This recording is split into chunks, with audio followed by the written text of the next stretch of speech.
Okay, my Maple Leaf fans, welcome to the pregame conference before they take on the Florida Panthers tonight. They'll take you live to the pregame right now.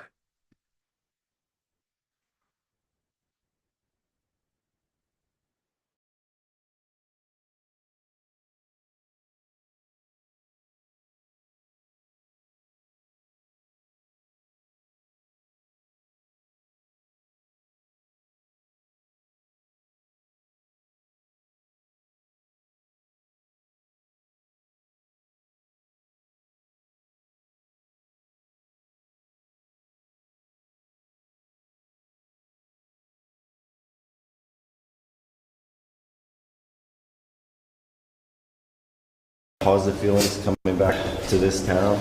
Yeah, good memories. That's in the past. Yeah, we got a job to do, so that's the focus right now. You know, it's obviously what's happened, but again, we've been a new team all season, and this is where my heart's at right now, and this is where we want to win. So that's where my mind is. Did you catch up with the ex-teammates last night over dinner or anything? Or? Not really. No, try to keep it internal. Obviously, there's no secret what's going on in the standings and stuff. So it's a battle right now. It's like I said, it's a new season. So I'm trying to win. What does this game mean tonight? I mean, it means a lot for a lot of different reasons. Again, obviously coming back here, but at the same time, standings-wise, it's obviously such a tight race with these guys in the Lightning, and Ottawa's catching up too. So it's tight all over the NHL. There's spots to be made up and places to be earned, and teams are going to get jumped, and there's going to be a lot of movement. But we just have to focus on ourselves one game at a time. You mentioned not going out with friends or whatever. Like, when is that just like the playoff mindset that you guys are trying to adopt right now? Like, I think so. I think we wouldn't hold it against a guy if he's going to see someone on the other team, but. I think just at this time of year, I want to keep everything internal, and that you want your group to be as tight as possible. And like I said, this is our group, so I'm going to keep it inside the group. You seem like such a really nice guy. What's it like when you drop the gloves? Like, what comes over you in that moment? Yeah, I mean, I've done it before. It was just kind of heat of the moment type thing, and for me, I think it's kind of the time to do it is when emotions are high and there's a scrum in front of the net. I'm not going to be one to plan one and square up with a guy and probably get my teeth knocked out at that point. But when I'm upset like that, I get a little angry. When you're just fighting like that, then it's you're just kind of going through the emotions, and it doesn't really hurt when you get hit. You're probably not hurting the guy when you get hit because again, you're both the adrenaline's pumping. 12 different Leafs have fought though now this year. Like, how much should we read into that? Like the fact that you guys are willing to do that. Yeah, that's just it. It's the willingness to it's that extra compete, and when it boils over, not that you're allowed to fight, but they allow you to go at it and square off, and that's the beauty of the game of hockey. When emotions get like that, you settle it right then and there, and then you go out and you finish the rest of your game. So 12 different guys doing it this year. It just says a lot about our group and the character of the guys in there, that they can get to that level of emotion in a hockey game to be able to have it boil over. And it might not be a good thing, but it's also, I think it's a good thing. You describe the significance of this game tonight. Yeah, obviously divisional matchups, especially over the last few games here, and it's up for grabs. So, big points obviously can really sway things. But we want to just keep building on our game. I think there's been a lot of good things here of late.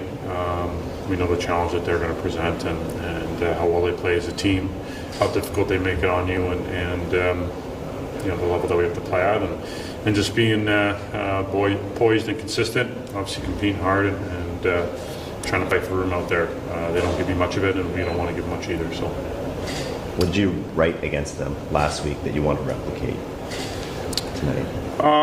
I think over the course of 60 minutes, we did a good job of just staying with it, not trying to force the issue. Continuously trying to put ourselves on the right side of it, shift after shift, and eventually earning opportunities that give you the chance to grab the lead and control the game. And so I thought it was just a real steady 60 minutes, and just competing hard and fighting for every inch, and being very good without the puck, protecting the middle of the ice, defending the front of our net really well. So I thought it was a solid, steady 60 minutes. Why did you opt to stay off the ice yesterday? And what's it like managing the energy on a week like this, where you have two back-to-backs pretty close? Yeah, it's all part of it. I think you look at the big picture and the small picture, and you try to balance both. No doubt with the travel coming here, the back-to-back games we have in front of us, and then what's coming on the weekend into the last week, next week. I felt personally it was just a good time to take the extra day, do some things off the ice, manage what I need to manage in terms of, like you said, rest and energy, and when to work on certain parts of my game, and was able to do some things off the ice yesterday and get myself ready for today. Obviously, first and foremost, but knowing we got another one tomorrow and what back-to-backs are all about. So, yeah, it's just managing all that, trying to. It took me 10 years to learn this, but I'll teach you in 5 minutes. I don't know how you found this page, but trust me, you won't regret it.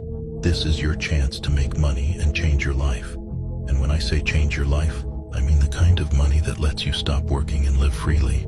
I know what you're thinking. I've heard this all before. Another liar. But listen, this isn't like those other videos.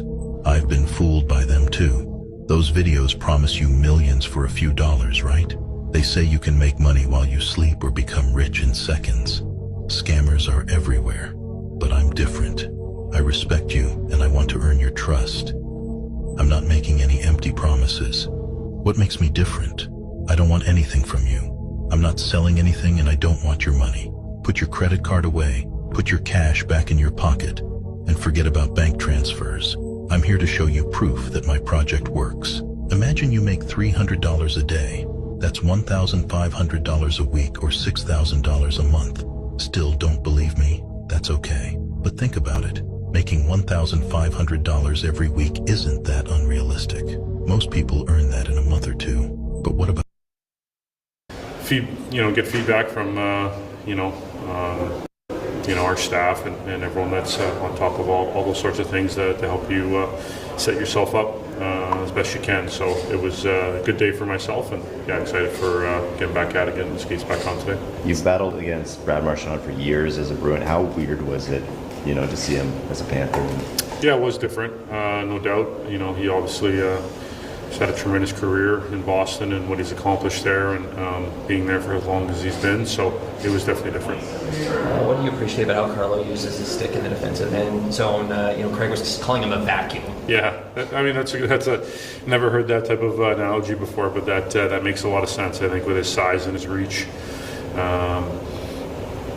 and even just the length of his blade, it's just there's a lot of it that can always get a piece of something and make it difficult to find passing lanes and get your stick on pucks and just disrupt things and be difficult to play against, and certainly clearing things around your net, in front of your net. So been a hallmark of his game for a long time, and been a nice addition for us. And those areas of the game don't always maybe get highlighted, but are so important over the course of a season, a game, obviously playoff series, all those sorts of things. So defends real well for us. Stephen was just saying that he didn't meet up with ex-teammates last night, wants to keep it internal. How would you describe the mood around the team? Is there a seriousness settling in as you ramp up to playoffs here? I think we know obviously playoffs is coming, and what that time of year is all about and what it means. But I think trying to flip a switch, so to speak, or look to change certain things. I think you want to just build yourself throughout the year. So to me, it's just been a constant build on how we've been playing and the style of hockey that's played, the time of year that it is. I wouldn't say that all of a sudden we just decided to get a real seriousness or intense. But I think there's a recognition of where we're at in the season and the way we want our game trending and how we're approaching everything on a daily basis, with also trying to make sure you're enjoying yourself, appreciating the opportunity, and making the most of it. So that's always the balancing act of trying to making sure you're having fun, but that competitive intensity that's needed on a nightly basis, and certainly at this time of year, is at the forefront. What was it like battling Brad the other day? It was good. It was funny. I think one of the first shifts kind of boxed him out at the net front, reminded me of practice, but weird too at times just to see him across the ice. But overall, got to see him after the game and just communicate a little bit more on everything that we've been going through in different facets, but similarly over the past month. So great guy, great friend, but now he's on another team, so we just continue to compete against him. He said you chirped him and it cut him deep. What did you say to him? On that high sticking call, I just was chirping him and saying that he was embellishing it. So no, nothing crazy. Now that I chirped him, I'm open for fire, so I'm sure he'll come up with something tonight for me. You didn't have anything last time? He didn't have anything last time. We didn't get around each other too much. He was on the other wing, so off the face-offs and whatnot, didn't get to see him too much. But I think we're both just kind of focused on playing our games right now and doing what we can to contribute to our groups. So yeah, that's kind of the hockey component that takes over. You guys have battled these guys a lot. How much different will they be with Barkov in the lineup? Yeah, he's an amazing player. Obviously, you see how much he brings to their group. You definitely have to be aware when he's on the ice. I think offensively and defensively, he kind of plays a two-way game where he can kind of control a lot of things out there. But for us, I like that he's back in the lineup. It's a great challenge for us to continue to kind of gauge ourselves. But overall, great player, great passer, and can do pretty much everything on the ice. So like I said, just take a little bit more onus when he's on the ice and recognizing that he's going to be out there making plays. What does this game mean? How do you describe the significance of this one? I think it's big. We want to continue to be on the right side of things within playing these guys with trying to come out with a win. But overall, it's going to be a tight checking game, playoff style, and I'm happy that we got these right before the playoffs to kind of prepare a little bit more going into the playoffs, because this is the kind of hockey that we're going to be seeing going down the stretch. Craig calls you a vacuum. Loves the way you kind of get the pucks in the defensive end. Who did you watch growing up, or who helped you kind of become so good around the net and doing that? Yeah, I've always loved the defensive part of the game, one-on-one battles, all of that. That's kind of where I was competing most growing up. So I had a lot of great resources with coaches and whatnot. But as I've gone through my NHL career, having the likes of Zdeno Chara, a guy like Adam McQuaid, Kevin Miller, guys who take a lot of onus on the defensive side of the puck, has been great for me to learn from, but also just trying to have the confidence within myself to, recognize that that's the strong part of my game, and that's the part that I can contribute to the group, so I enjoy doing that. Looks like Bolt tonight. Bolt's in tonight. Obviously, you were going to split these two. Yeah. Why did you decide to go with him first up? Well, Stolar's have seen him 3 times this year, so I switched it up. What did you like about how you handled the game against the Florida Panthers last week? Is there anything that you'd like to see the team build on tonight? Well, you got to have patience playing this team, because they check extremely well. They're in your face, extremely well, and there's not a lot of room. So you're going to have to be patient. Simple puck plays are important tonight. Putting pucks in behind them, getting pucks out of your zone, those little things are crucial. And we did a real good job of it for all the game, I thought. And we got a couple good opportunities in third period and capitalized on them. So, there's a lot of good things we did well playing them, but those are key for me. How close is your team to being playoff ready right now? Well, I think they're close. I think we've been playing meaningful games for quite some time now. And going into tonight, it's another meaningful game. And the next day. Those are important in my opinion, going into the playoffs. Do you look at these upcoming games as playoff previews, or you just try to keep the focus on what you guys need to do? Yeah, I said it yesterday. Focus on our team and what we need to do, and things that we'll keep improving on and harping on about how we need to play. We know what Florida's all about and how they play, and that's not going to change. And so I just focus on our team. Mitch is really close to 100 points. Like it's within reach.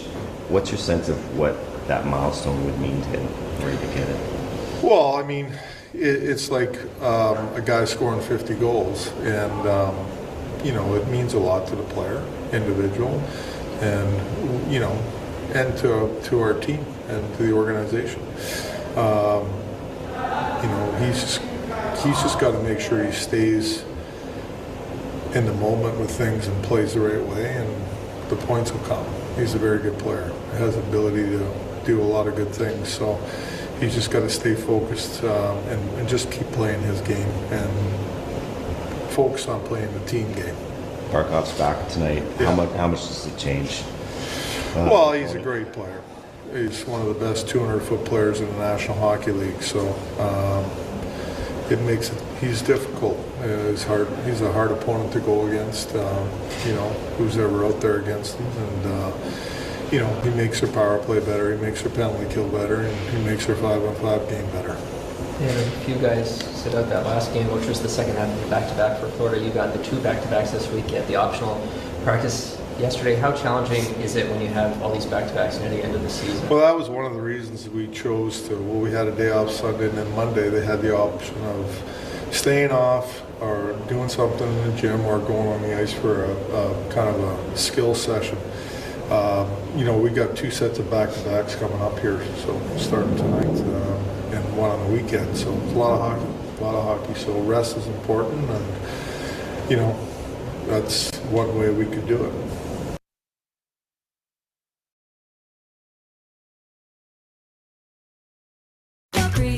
Your home is your happy place until you come back to bad odors. Use Febreze plug-in. It alternates between 2 complementary scents to fight odors and provide freshness for up to 50 days. Try a warmer now for 99 cents.